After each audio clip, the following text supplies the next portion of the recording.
Thank you, Mr. President. Thank you, Undersecretary DiCarlo. Thank you for your briefing. Addressing these issues in a fair manner is not easy, and we appreciate the efforts of you and your team to do so.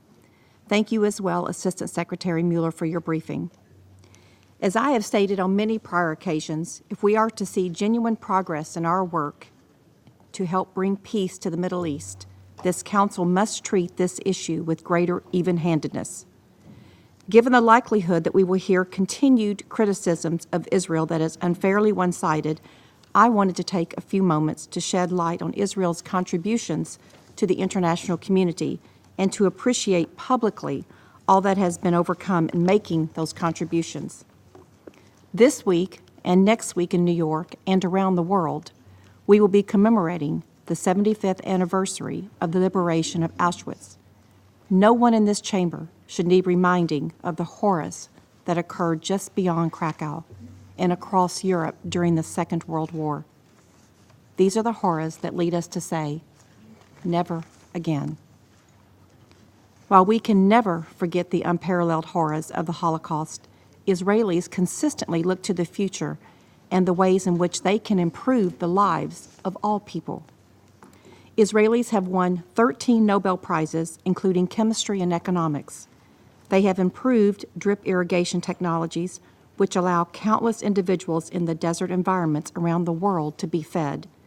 They have enhanced surgical technologies that improve the success of medical operations. Indeed, while the world criticizes Israel, Israel is making the world a better place. The Council should not lose sight of this fact. I will not allow us to, and instead call upon my colleagues to embrace a more appropriate focus for a Council dedicated to international peace and security, a focus on the regional actor fueling division, violence, and hatred. The regime that funds and trains militants focused on the destruction of Israel.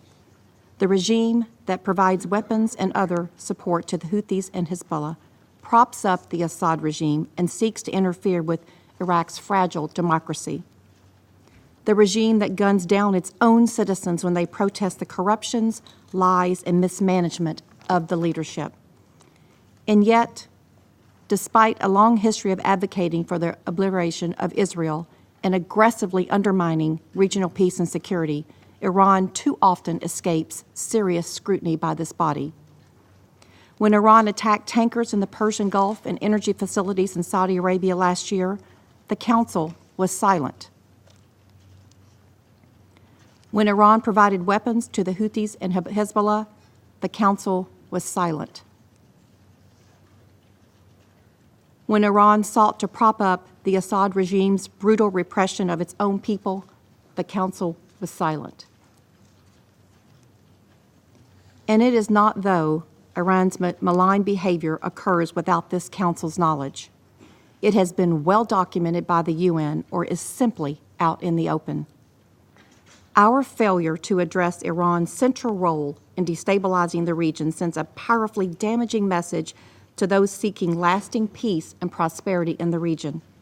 It only encourages further instability, which puts the peace we all seek at greater risk. I have said before that Israel has no better friend than the United States, and I will say it again today.